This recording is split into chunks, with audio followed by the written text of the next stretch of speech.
दोस्तों, हम सभी यह जानते हैं कि सनातन धर्म सबसे पुराना धर्म है। रामायण, महाभारत, रामचरितमानस यह सभी सनातन धर्म से ही जुड़े हुए हैं।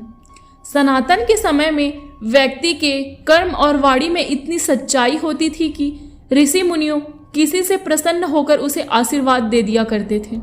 फिर कोई श्राप दे देता था। कुछ श्राप तो ऐसे हैं जो कलयुग के समय में भी दिखाई देते हैं।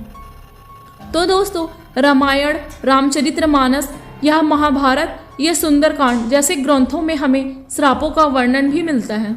जिनको भी यह श्राप दिए गए हैं उनको दंड भोगना ही पड़ा है, फिर चाहे वो भगवान ही क्यों ना हो। दोस्तों, आज के इस वीडियो में हम आपको ऐसे श्राप के बारे में बताएंगे जो आज कलयुग में भी सच है। तो चलिए दोस्तों, हम वीडियो शुरू करते हैं। महाभारत काल के 5 श्राप जिन्हें आज भी भुगत रहे हैं लोग। मित्रों, यूँ तो आपने महाभारत से जुड़ी कई कथाएं सुनी होगी, परंतु महाभारत से जुड़ी कई ऐसी कथाएं हैं जिससे आज भी हिंदू जनमानस अनजान है। इस वीडियो में हम आपको महाभारत काल में दिए गए कुछ ऐसे श्रापों के बारे में बताने जा रहे हैं जिसके बारे में ये माना जाता है कि उन श्रापों को आज भी जनमानस भुगत रहे हैं। तो चलिए दोस्तों, स्टार्ट करते हैं हम। पहला श्राप युधिष्ठिर द्वारा स्त्री जाति को दिया गया था। महाभारत में दिए गए श्रापों में युधिष्ठिर का स्त्री जाति को दिया गया श्राप सर्वविदित है। महाभारत में वर्णित कथा के अनुसार जब कुरुक्षेत्र में युद्ध के दौरान अर्जुन ने महारथी कर्ण का वध कर दिया, तब पांडवों की माता कुंती उसके शव के पास बैठकर विलाप करने लगी। यह देखकर पांडवों को बड़ा ही आश्चर्य हुआ कि आखिर ऐसी क्या बात है जो हमारी माता हमारे शत्रु के शव पर अपना आंसू बहा रही है।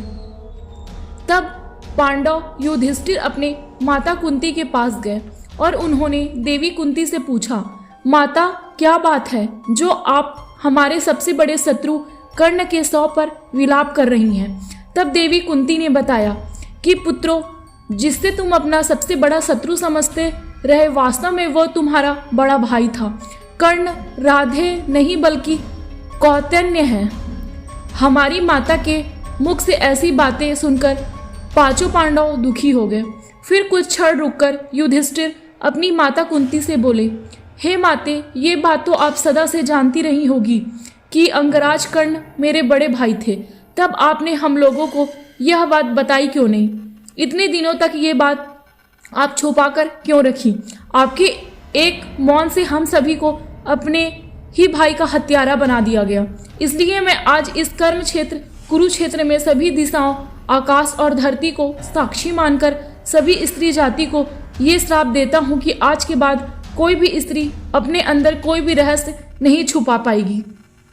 दूसरा श्राप श्रृंगी ऋषि का परिस्थित को श्राप। कथा के अनुसार 36 साल हस्तिनापुर राज करने के पश्चात जब 5 पांडव द्रौपदी सहित स्वर्गलोक की ओर प्रस्थान करते हुए, तो उन्होंने अपना सारा राज्य अभिमन्यु के पुत्र परीक्षित के हाथों में सौंप दिया। ऐसा माना जाता है कि राजा परीक्षित के शासनकाल में हस्तिनापुर की सारी प्रजा युधिष्ठिर के शासनकाल की तरह ही सुखी थी। परंतु कहते हैं ना कि होनी तो कौन नहीं टाल सकता। एक दिन राजा परीक्षित रोज की तरह ही वन में आखेट खेलने को गए। तभी उन्हें वहां समीक नाम के ऋषि दिखाई दिए। वे अपना तपस्या में लीन थे तथा उन्होंने मौन व्रत धारण कर रखा था, परंतु ये बात राजा परिलक्षित को मालूम नहीं था। इसलिए राजा परीक्षित ने कई बार ऋषि समीक को आवाज लगाई, लेकिन उन्होंने अपना मौन धारण रखा हुआ था। यह देखकर राजा परीक्षित को क्रोध आ गया और उन्होंने क्रोध में आकर ऋषि के गले में एक मरा हुआ सांप डाल दिया। उधर जब यह बात ऋषि समीक के पुत्र श्रृंगी को पता चली, तो उन्होंने राजा परीक्षित को श्राप दिया कि आज से 7 दिन बाद राजा परीक्षित की मृत्यु तक्षत्र नाग के डसने से हो जाएगी। और अंत में ऋषि श्रृंगी के श्राप के कारण राजा परीक्षित की मृत्यु तक्षक नाग के डसने के कारण ही हुई थी। और ऐसा माना जाता है कि उसी के बाद कलयुग की शुरुआत हुई, क्योंकि राजा परीक्षित के जीवित रहते कलयुग में इतना साहस नहीं था कि वह इंसानों पर हावी हो सके। और आज हम सभी इसी कलयुग को उसी श्राप के कारण ही भोग रहे हैं। तीसरा श्राप, श्री कृष्ण का अश्वत्थामा को श्राप। महाभारत युद्ध के अंतिम दिन जब अश्वत्थामा ने धोखे से पांडव पुत्रों का वध कर दिया था और इस बात का पता जब पांडवों को चला तो वह पांडव भगवान श्री कृष्ण के साथ अश्वत्थामा का पीछा करते हुए महर्षि वेदव्यास के आश्रम पहुंची। पांडवों को अपने सामने देख अश्वत्थामा ने अर्जुन पर ब्रह्मास्त्र से वार किया। यह देख श्री कृष्ण ने अर्जुन को ब्रह्मास्त्र चलाने को कहा, जिसके बाद अर्जुन ने भी अश्वत्थामा पर ब्रह्मास्त्र छोड़ दिया, परंतु महर्षि व्यास ने बीच में ही दोनों अस्त्रों को टकराने से रोक लिया और अश्वत्थामा एवं अर्जुन से यह कहा गया कि तुम लोग ये नहीं जानते कि ब्रह्मास्त्र के आपस में टकराने से समस्त सृष्टि का नाश हो जाएगा, इसलिए तुम दोनों अपने अपने ब्रह्मास्त्र वापस ले लो। तब अर्जुन ने अपना ब्रह्मास्त्र वापस ले लिया, लेकिन अश्वत्थामा ने महर्षि से कहा, महर्षि मेरे पिताजी ने इसे वापस लेने की विद्या नहीं सिखाई है, इसलिए मैं इसे वापस नहीं ले सकता। और इसके बाद उसने ब्रह्मास्त्र की दिशा बदलकर अभिमन्यु की पत्नी उत्तरा के गर्भ की ओर कर दी। यह देख भगवान श्री कृष्ण ने अश्वत्थामा को श्राप दिया कि तुम 3000 वर्ष तक इसी पृथ्वी पर भटकते रहोगे और किसी भी जगह किसी पुरुष के साथ तुम्हारी बातचीत नहीं हो सकेगी। तुम्हारे शरीर से पीप और लहू की गंध निकलेगी, इसलिए तुम मनुष्यों के बीच नहीं रह सकोगे। दुर्गम वन में ही पड़े रहोगे और यही वन में ही भटकते रहोगे। और इसी कारण आज भी यह माना जाता है कि अश्वत्थामा अभी भी जीवित है। चौथा श्राप, मांडव्य ऋषि का यमराज को श्राप। महाभारत में मांडव के बारे में तो आपने सुना ही होगा। मांडव्य ऋषि का वर्णन महाभारत में आता ही है। एक बार राजा ने भूलवंश न्याय में चूक कर दी और अपने सैनिकों को ऋषि मांडव्य को सूली में चढ़ाने का आदेश दे दिया, परंतु जब बहुत लंबे समय तक भी सूली में लटकने पर ऋषि के प्राण नहीं गए तो राजा को अपनी भूल का एहसास हुआ तथा उन्होंने ऋषि मांडव्य को सूली से उतरवाया तथा अपनी गलती के लिए माफ़ी मांगी। इसके बाद ऋषि मांडव्य यमराज से मिलने गए तथा उनसे पूछा कि किस कारण मुझे झूठे आरोप की सजा मिली। तब यमराज ऋषि से बोले, जब आप 12 वर्ष के थे तो आपने एक छोटे से कीड़े के पूंछ में सीख चुभाई थी, जिस कारण आपको यह सजा भुगतनी पड़ी।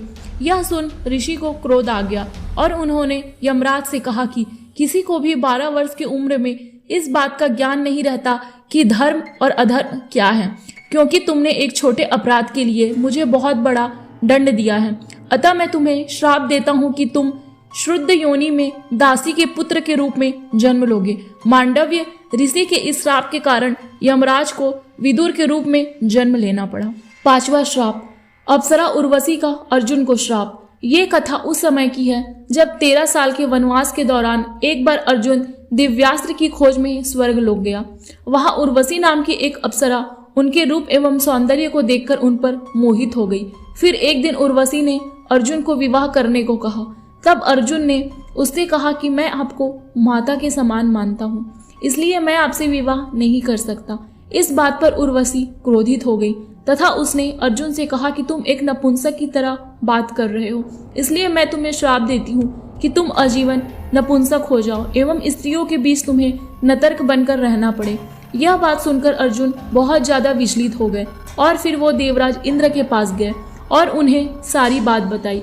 इसके बाद देवराज इंद्र के कहने पर उर्वशी ने अपने श्राप की अवधि 1 साल के लिए सीमित कर दी।